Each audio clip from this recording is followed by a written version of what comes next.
ולבבל. עכשיו תקשיבו, מי שציירה, שימו לב, מי שציירה את הסלסלה של היפה, מקושטת מבחוץ, או שיש לה קשת. יכול להיות או קישוט או קשת. למי שלא עשתה לו קשת ולא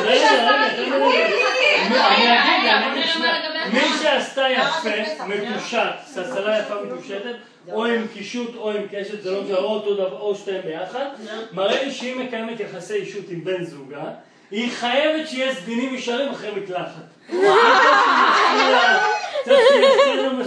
מי שעשתה מכוער ולא יפה, יכולה באוטו, באוטו.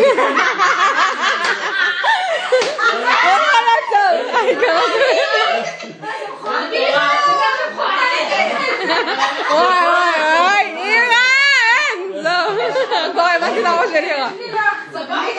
עכשיו, שימו לב, לא, אבל את עשית עם קשת, זה משהו אחר, עם קשת, אמרתי או קשת או קישוט.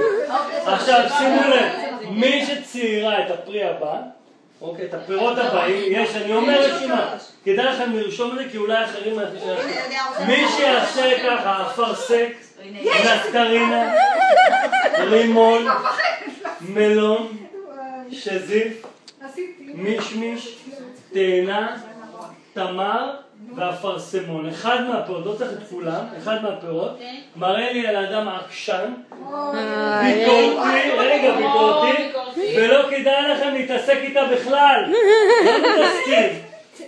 אז לא כדאי לכם להתעסק איתה. החזות השקטה בעדינה. אוקיי.